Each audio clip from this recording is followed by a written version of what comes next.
ہوتی ہے براہ کرم حدیث سنا دیں۔ حدیث جو ہے مکے کی حدیث یہ ہے کہ مکے میں 20 رکعت نماز صرف حرم پاک میں ہوتی ہے، صرف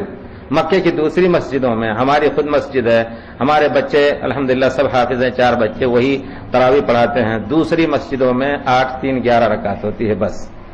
دوسری تمام مسجدوں میں، ریاض کی تمام مسجدوں میں 8 3 11 ہوتی ہے۔ کوئی اگر 20 پڑھا دے تو پڑھا دے، لیکن خال سننے میں نہیں آتا ہے۔ تو مکے میں صرف کیوں رکھا گیا؟ آپ کو معلوم ہے ایک ذات جس کا نام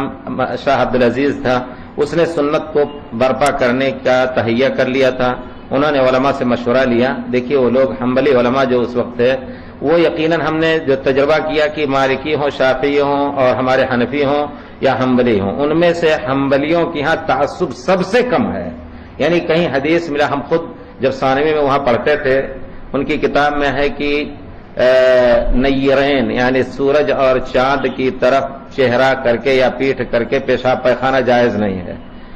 استاد حنبلی بہت مشہور، انہوں نے کہا کہ یہ مسئلہ حدیث کے خلاف ہے، حدیث میں کہیں نہیں آیا ہے، صرف قبلے کی طرف پیٹھ یا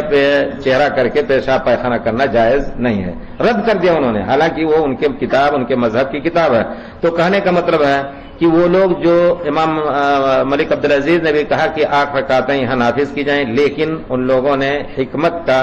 فتویٰ دیا، ان کو کہا نہیں، حرم چونکہ ایک عالمی جگہ ہے اور دنیا کے لوگ آتے ہیں، کچھ لوگ 20 پڑھنا چاہتے ہیں، کچھ لوگ 10 رہ گئی، آپ ایسا کریں کہ 2 امام کر دیں، ایک امام 8 2 10 رکعت پڑھائیں، دوسرے امام 8 2 سے 10 رکعت پڑھائیں، 2 سے 10 رکعت پڑھائیں، جس کو 10 پڑھنا ہے پڑھ کر کے 1 رکعت اتر پڑھ لے چلا جائے، اور جس کو 20 پڑھنا ہے 50 پڑھنا ہے اپنا پڑھے۔ تو یہ حکمت کی بات ہے، اس وجہ سے حرمین شریف میں اور اس کا وجود کوئی بری چیز نہیں ہے۔ 2 امام خود آپ دیکھ لیں، کبھی ٹیلی ویژن پہ تو دیتے ہیں ہمارے خیال سے، امام کبھی 20 رکعت ایک امام نہیں پڑھتا ہے، وہ پڑھا کر کے کھسک جاتے ہیں، عام طور پر ایسے ہوتا ہے۔ لیکن سنت کا طریقہ ہم جس پر یقین رکھتے ہیں کہ یہ ہے کہ تراویح 8 3 11 پیارے رسول نے کبھی اس سے زیادہ نہیں پڑھی ہے، اور حضرت عمر رضی اللہ تعالیٰ عنہ کی طرف منسوب کردہ 20 رکعت یہ صحیح نہیں ہے۔ آپ نے جب حضرت ابی ابن کعب کو مسجد مبارک نبوی میں حکم دیا کہ آپ پڑھاؤ، تو نبی کریم صلی اللہ علیہ وسلم کی مسجد میں ان کو حکم دیا کہ 8 رکعتیں پڑھاؤ۔ کسی وقت حضرت ابی ابن کعب 36 رکعت پڑھا دیتے تھے، یہ ثابت ہے قیام اللیل مروزی وغیرہ سے۔ تو مسئلہ اس سے یہ نکلتا ہے کہ اگر آپ کی طبیعت حاضر ہے، اگر آپ صرف 8 پڑھ کر کے چلے جا رہے ہیں 8 3 11، تو انشاءاللہ سنت رسول اور فضیلت قیام لیل من قام رمضان ایمانا واحتسابا وہ آپ کو فضیلت حاصل ہوئی۔ لیکن اگر کوئی شخص مزید پڑھنا چاہتا ہے تو یہ نہ عقیدہ رکھے کہ 20 ہی سنت ہے،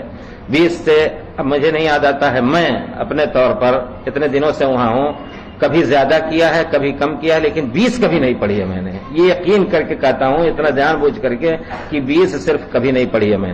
میں نے زیادہ کیا یا کم کیا۔ تو ہم اس پر یقین رکھتے ہیں کہ جائز ہے زیادہ۔ آپ 8 پڑھ کر گئے، پھر آپ کی طبیعت میں آیا، گھر میں بیٹھے ہیں، شروع کر دیجئے کچھ پڑھنا، کوئی حرج نہیں ہے۔